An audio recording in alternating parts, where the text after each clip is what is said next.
Et dans cette série, justement, avec le triathlon d'Alpe d'Huez, on a l'honneur de recevoir le club le plus représenté. On va avoir justement 3 athlètes qui sont adhérents de ce club. Et c'est marqué sur son polo, justement, des Sardines Triathlon, à droite, numéro 8, Numéro 8. Jean-Marc. Est-ce que pour commencer cet épisode, tu pourrais te présenter, s'il te plaît? Bonjour, alors je m'appelle Jean-Marc Delmas, je suis au club des Sardines Triathlon Marseille depuis sa création Ok. en 2000 Ok. Et justement, le club des Sardines, vous êtes basé où, tu m'as dit? à Marseille, Ah, donc c'est dans ça les la quartiers particularité. sud. Voilà, oui. Et pourquoi vous venez justement à l'Alpe d'Huez? Alors chaque année, on choisit une destination où on essaye de se regrouper le plus possible pour garder l'esprit famille, venir avec les familles et faire la compétition. Et cette année, à cause de Zaza qui est là-bas, elle a dit, ben pourquoi l'année prochaine, on n'irait pas à l'Alpe d'Huez? Parce que c'est mon rêve d'essayer de finir le L, Ok. le grand triathlon, quoi. Et justement, là, vous êtes combien représentés sur cette édition? Alors là, on est 85 à avoir pris le dossard entre le duathlon, le triathlon M et le triathlon L. Pour combien d'adhérents? 246 actuellement au Ok. club. Et C'est justement, notre record. toi, Jean-Marc, j'ai l'impression que tu as. Parce que là, en off, on a eu quand même pas mal de sujets qu'on a traités. J'ai l'impression que tu fais partie, comme je le disais juste avant, des piliers du club. Vous avez toujours un objectif comme ça, comme tu le disais, de course tous les ans, etc. Qu'est-ce qui. Parce que là, c'est bien parce que tu n'as pas fait la course encore. T'as pas souffert la course de demain. Hey, tu mets Quel la est ce beau pression là. moment?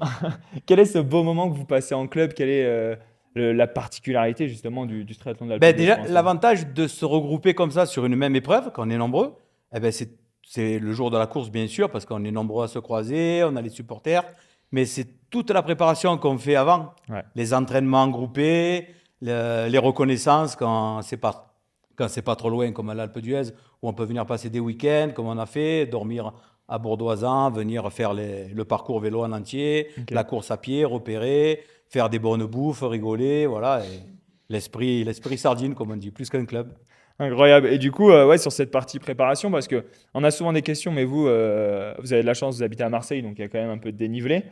Comment vous avez préparé un petit peu cette course? Est-ce que vous avez fait des entraînements un petit peu spécifiques en groupe, etc. Spécifique, oui. Ben, on a monté souvent la grosse colline qu'on a à côté de Marseille, l'Espigoulier. Ouais. On l'a monté 3, 4 fois. Il y en a même qui l'ont monté 6 fois.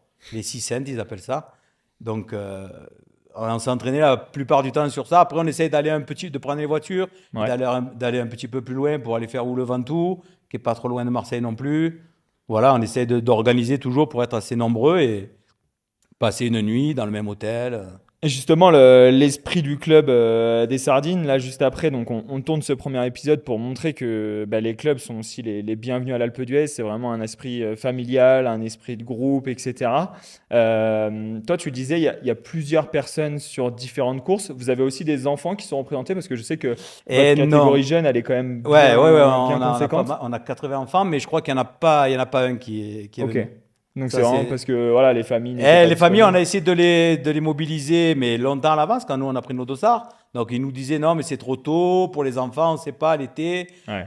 Et puis après, quand on a essayé de les relancer en disant, vous voulez pas venir participer avec nous au challenge inverse pour le club, pour le nom, pour ça, ben, il n'y en a pas beaucoup qui ont été disponibles. Et en fin de Ok. compte, non, on n'a pas réussi à... Et est-ce que tu aurais une petite anecdote à nous raconter justement Une. Pourquoi tu as dit une? Tu veux bah, je sais choisir? pas, même sur une reconnaissance par exemple. Est-ce que l'Alpe d'Huez a été dur pour certains? Est-ce qu'il s'est passé des, Ah, ben, des à la choses reconnaissance, ça a été très dur. Ouais. Les anecdotes sur la... Qu'est-ce qu'il y a eu, Zaza? Sur la reconnaissance de l'ultime, Oui, quand on est venu. ils ont bien aimé la bière de Bourdoisan. Ah ouais, mais parce qu'ils ont commencé à boire des bières En la bas? veille, ouais, en bas. Ah oui, la veille de Donc la après, reconnaissance. dans la montée, il y en a qui ont pleuré. Ils ont dit non, mais c'est trop dur. Moi, je vais pas la finir, je la finirai pas. Donc voilà, après, c'est sur la course à pied aussi qu'on s'était trompé. Ah oui, Voilà, parce qu'il y en a un qui m'a fait un pari. Tu as vu la petite boucle qu'ils nous font faire là, Ouais. qui sert juste à L'aller-retour, faire les hein. kilomètres là, Ouais. dans la petite montée là, voilà, il y a la Ouais. redescente. Eh bien, il y en a un qui disait non, c'est pas vrai, tout ça. Alors il y avait ceux qui étaient pour lui, ceux qui étaient pour moi, qui disaient oui, elle existe, c'est ce qu'on fait. Du coup, on a fait un pari et ils ont perdu la glace le soir. Ouais, donc on voit que c'est quand même une course qui est malgré tout très Ah, c'est exigeante. très dur, ouais. Et c'est ça qui est impressionnant, c'est que à ce niveau amateur que représentent tous les clubs en France, vous arrivez à mobiliser quand même 80 personnes. Ouais. Donc, on verra le chiffre de De participants et finisher, de eh oui, finishers. tout à fait. Mais en tout cas, par exemple, toi, à titre personnel, est-ce que tu es serein pour demain? Moi, oui, je suis tranquille, moi. Ça devrait le faire. Oui, ben, c'est-à-dire, moi, pour demain, je vais rester pas loin de ma femme. Parce Ah. qu'elle, c'est justement avec Zaza, c'est là où ça a commencé quoi, un peu l'aventure. Quand ils ont dit, bah, allez, pourquoi pas, c'est vrai que ça ferait notre rêve, ça ferait notre gros défi de l'année. Parce qu'ils vont être près de la limite de le cut-off. Chaque fois, Ouais. ça sera assez juste. Et moi, j'ai dit, ben, ça va, parce que moi, j'ai fait un Ironman il y a 10 jours. Et j'ai dit, ben, je le fais avec vous, tranquille, Tranquille. voilà, comme ça. Mais tranquille, je vais pleurer quand même, hein. Merci Jean-Marc pour ce bon moment. Et écoute, on va suivre cette aventure et fais attention parce qu'on va essayer de te voir dans l'Alpe d'Huez demain. On sera sur site aussi. Ah, donc- attention, parce que là, je pleure, moi, quand je Ouais. souffre, hein. Ben, on va voir dans quel état tu seras. Eh oui. Rendez-vous demain. Et donc, je suis avec aussi une athlète des sardines, justement, Zaza. J'ai de la chance, c'est marqué sur vos polos, donc c'est assez simple pour moi. Si j'ai bien compris, c'est un petit peu toi qui a été à l'origine de ce projet de faire l'Alpe d'Huez, et du coup, tout le club a suivi. Est-ce que tu peux nous expliquer un petit peu plus? Oui, en fait, j'ai pas fait exprès de me lancer là-dedans. Ouais. C'est l'année dernière, Jean-Marc qui, avec son épouse, m'ont dit Zaza, écoute, ça serait bien que tu choisisses un triathlon, celui que tu voudras, on le fera avec toi. Je sais que Nadia, sa femme, elle aime pas trop grimper. Moi, j'aime bien la montagne. J'ai dit, ben, pourquoi pas faire le triathlon de l'Alpe d'Huez, ce serait mon rêve, c'est une grosse partie. Et l'année dernière, ils avaient fait Embrun et je me suis dit, c'est vrai que ce serait un beau challenge de faire ça. Bon, on a pris l'assurance annulation, quand même, 100%, parce qu'on s'est dit jusqu'au 12 juillet, on ne sait pas ce que les entraînements vont donner. Ouais. Et mais après, c'est parti. Jean-Marc, notre engrainman, a commencé à rassembler tout le monde et tout le monde s'est inscrit petit à petit. C'est cela qu'on se retrouve à 80 à faire ça. Ok, et justement, tu as commencé l'entraînement à partir de quand? C'est quand que tu t'es mis ce défi en tête? C'est il y a 2 mois, c'est il y a 6 mois, c'était quand? Ah ben c'est avant l'été dernier. Ok, D'ailleurs, je suis venue en vacances l'été dernier ici et j'avais dit je vais quand même faire la reconnaissance avant de me lancer là-dedans. Et du coup, avec mon mari, on avait fait l'Alpe d'Huez, on avait fait Col de la Sarenne Ouais. et j'avais trouvé ça magnifique. Je m'étais régalée. Donc, j'ai dit go, allez, c'est parti. Voilà, pourquoi pas. et pour donner un petit peu plus de, on va dire, de contexte aux auditeurs, toi, de base, tu fais quel type de format au quotidien en tant que triathlète? Tu fais plus du court ou justement tu te lances des défis comme ça tous les ans? Alors, Parce que l'Alpe d'Huez, oui, du court. Bon, maintenant, à mon âge, le court, c'est un peu dur parce que ça part trop fort. Ouais. Donc, il vaut mieux que ça soit plus long. Mais en général, c'est plus des L et des M pour s'amuser. ok. Voilà. Donc, tu n'as jamais fait plus qu'un format half, par exemple? Non, Ok. jamais. J'ai jamais fait d'Ironman parce qu'en fait, j'ai horreur de courir sur le bitume.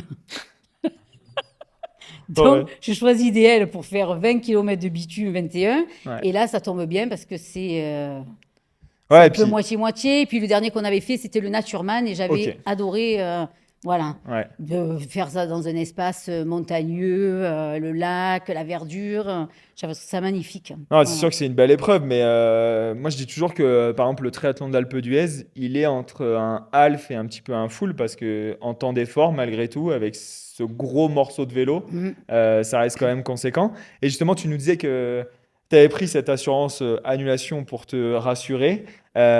Justement, comment tu as vu l'évolution des entraînements au fur et à mesure des mois? Alors, j'ai pris l'entraîneur, je peux citer, voilà. Alors, c'est Anthony Delmas, son Ok. fils, qui est entraîneur.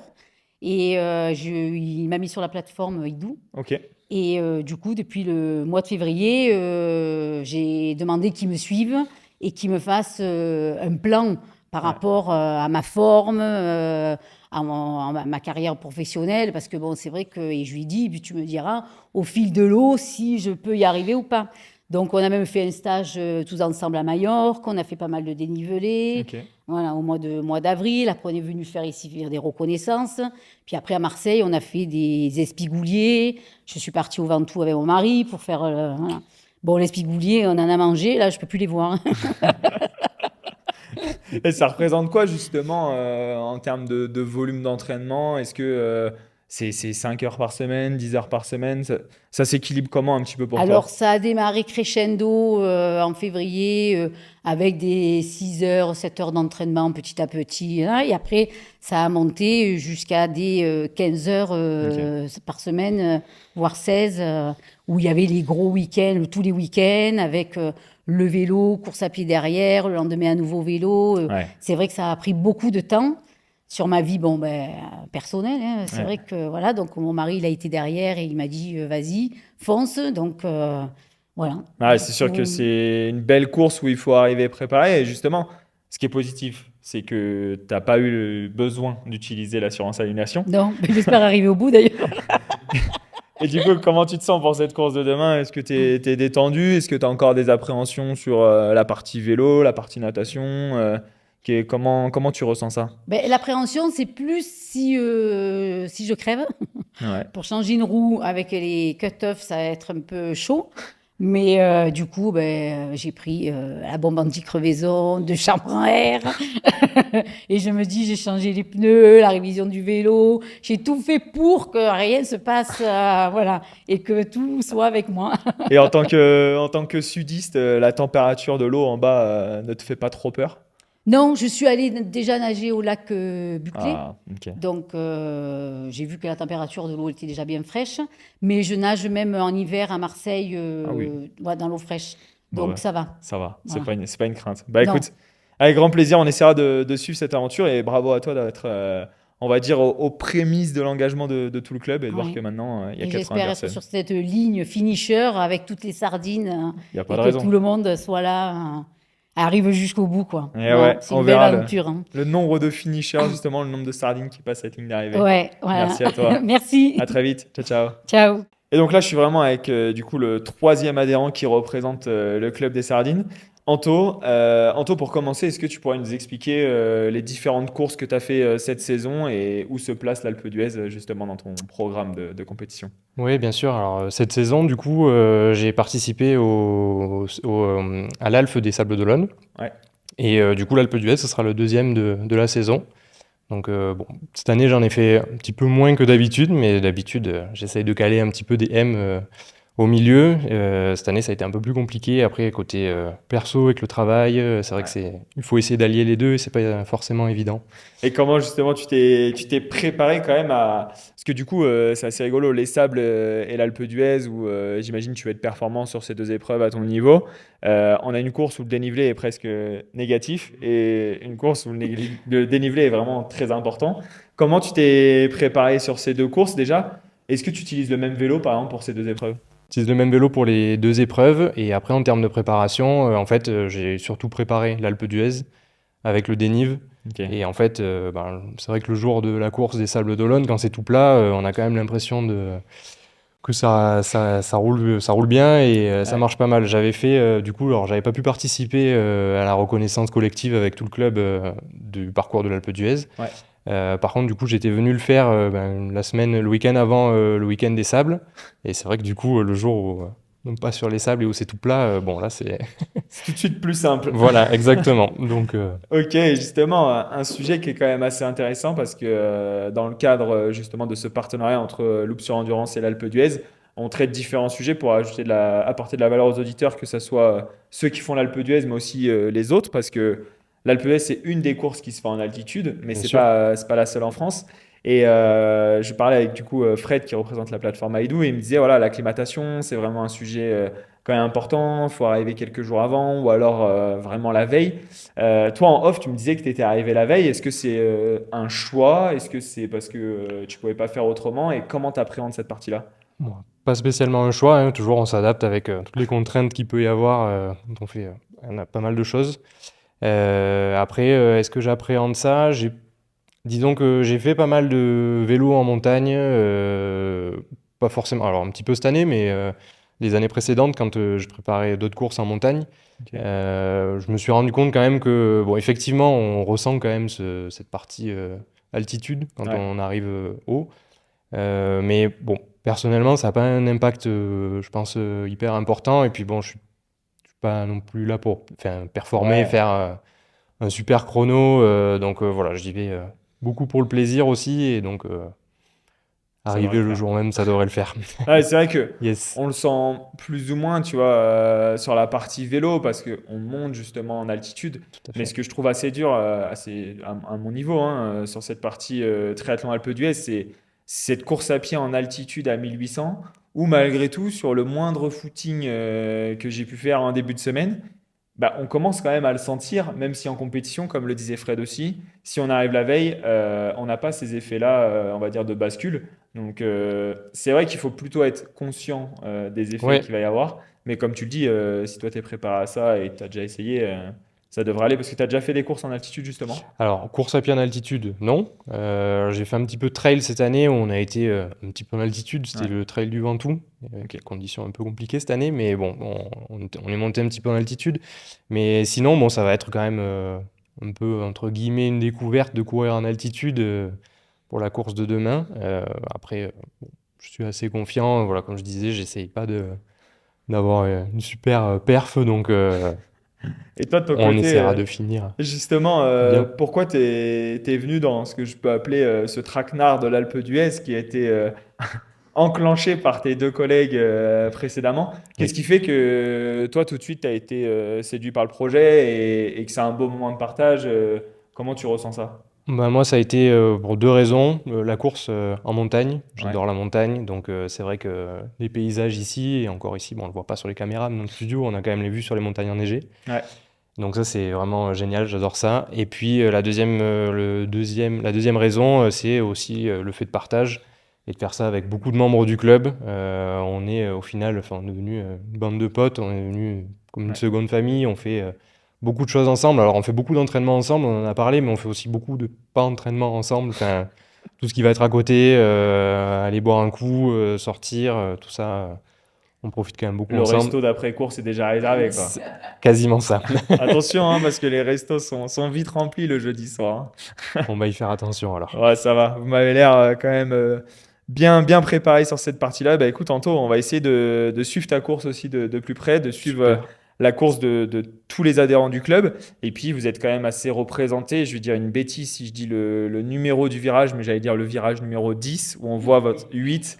Là, on voit le grand maillot qui signifie que vous êtes le club le plus représenté. Donc ça, c'est quand même assez impressionnant. Et je pense que ça va être une source d'inspiration aussi à partir de ce virage-là, où il va vous en rester quand même un petit peu à mettre. Ah oui, Mais en tout cas, ça va être une belle aventure à suivre. Je vous remercie pour votre partage et bravo à vous d'être venus aussi nombreux. merci beaucoup à vous de nous avoir accueillis aussi. Avec grand plaisir. Et à très vite. Super, à très vite. Ciao, ciao. Merci à toi d'avoir écouté cet épisode jusqu'au bout. Je compte sur toi pour me donner ton avis sur les différentes plateformes d'écoute. C'est vraiment grâce à ça que le podcast continuera d'évoluer. Donc si tu le fais, sache que j'en suis très reconnaissant. En tout cas, si tu as quelques questions ou tu souhaites que je reçoive différentes expertises, n'hésite pas à m'envoyer un message directement sur Instagram. Et surtout, n'oublie pas, ton travail, ta discipline et ta vision définissent ta performance de demain. Ciao, ciao.